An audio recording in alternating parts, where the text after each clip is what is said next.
大家好，我叫任世图. And today we're going to be talking about pandas in Chinese culture.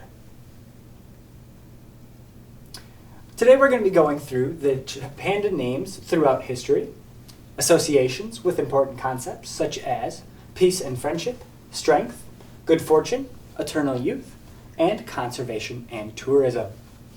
And then we will end it off with personal experience.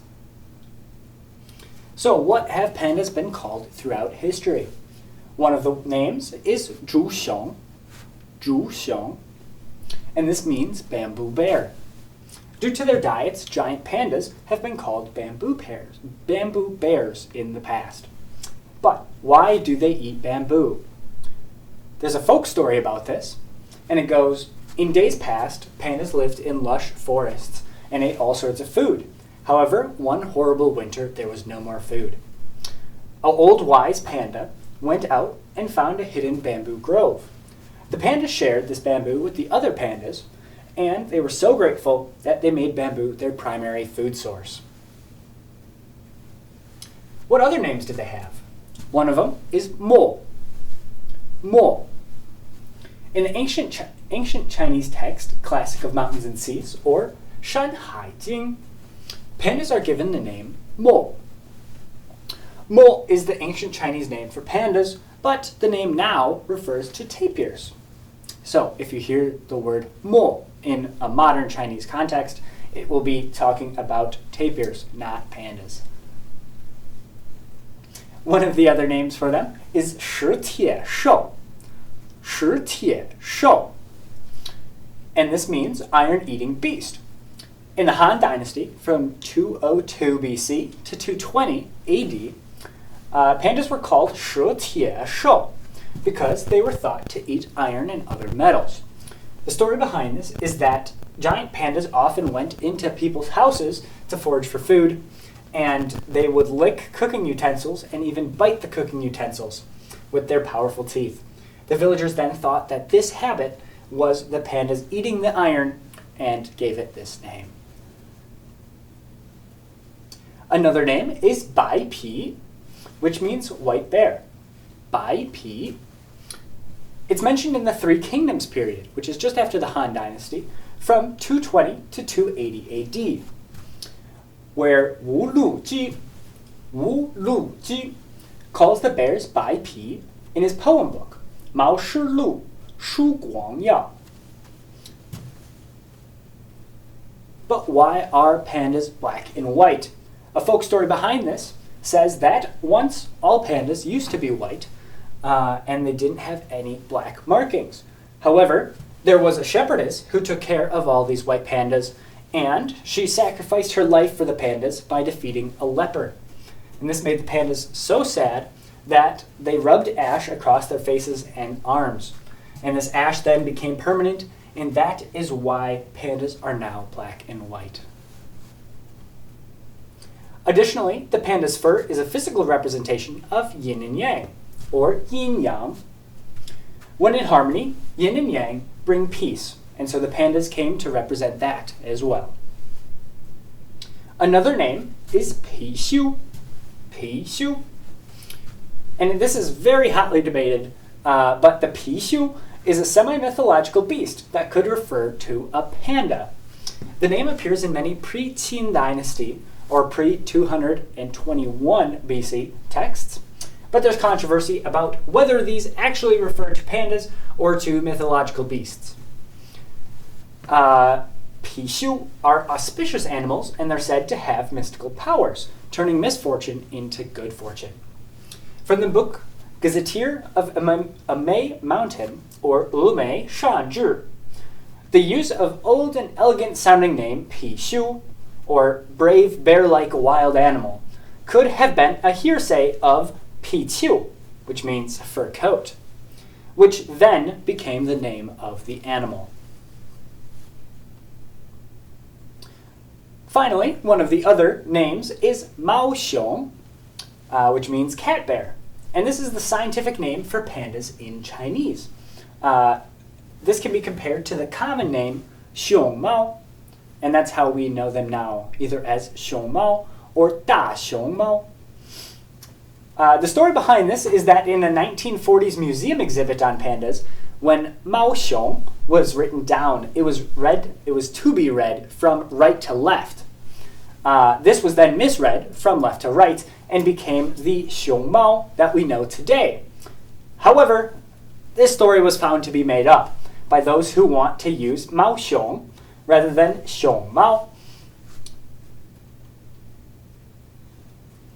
Pandas also represent many different things across Chinese culture. One of these is peace and friendship. Throughout history, they have represented peace and friendship, starting from the Western Han Dynasty, in which they were given as a symbol of friendship due to pandas' treasured status as the emperors in the emperor's garden of exotic animals.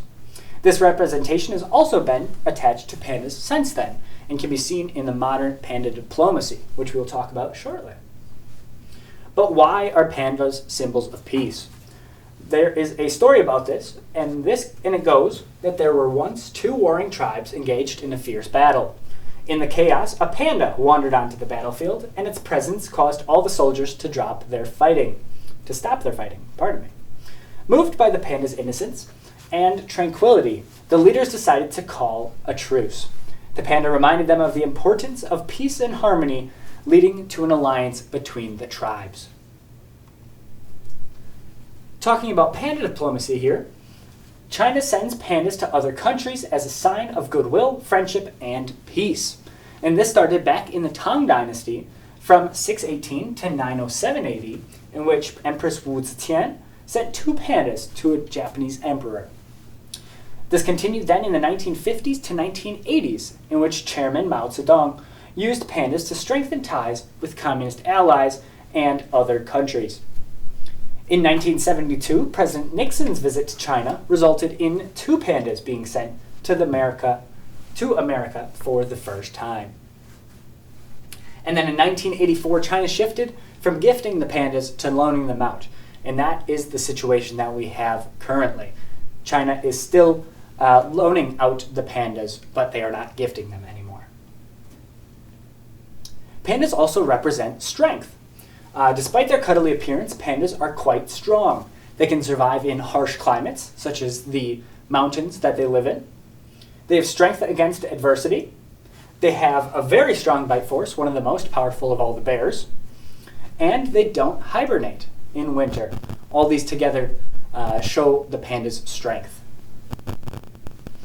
An example of this strength can be seen in Kung Fu Panda. Kung Fu Panda is an American film released in 2008, and it has a representation of pandas and Chinese culture worldwide. Many small aspects of Chinese culture, such as a grassroots lifestyle, flexibility and adaptability, and self-reflection are shown in the movie. Additionally, pandas also represent good fortune because they are rare and precious animals, and they have become symbols of good luck and fortune. This then has been applied to coins. Beginning in 1982, pandas minted onto coins. The vast majority of these coins are bullion coins and not daily use coins. So bullion coins are coins that are minted in order to store gold. So they're much bigger than coins that you would use in your daily life. They have had annually changing designs, which makes certain designs more valued. And here we can see two versions of these bullion coins with pandas on them.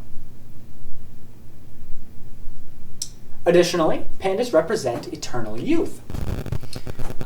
Due to their unchanging appearances throughout life, they represent prosperity and eternal youth. So you can see, even old pandas, they still look physically like younger pandas, and so have come to represent eternal youth.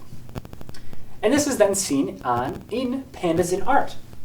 The traditional landscape painting of shanshui in Chinese culture in the past has included bamboo and mountains that the pandas lived in, but no pandas.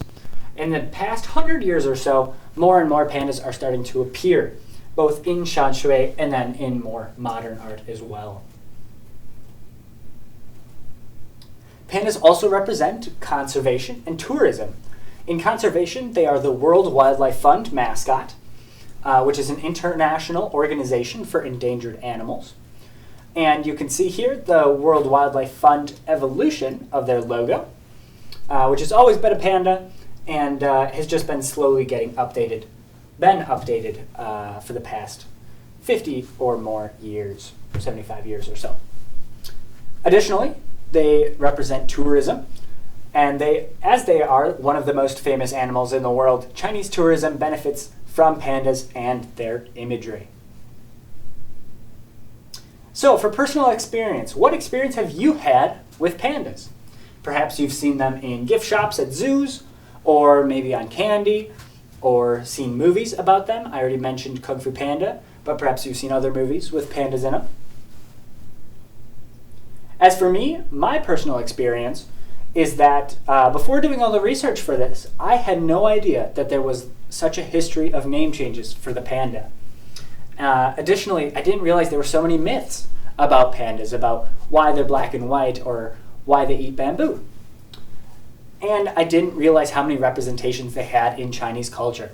So researching for this really opened my eyes into how important pandas are for Chinese culture. 谢谢你们. Thank you.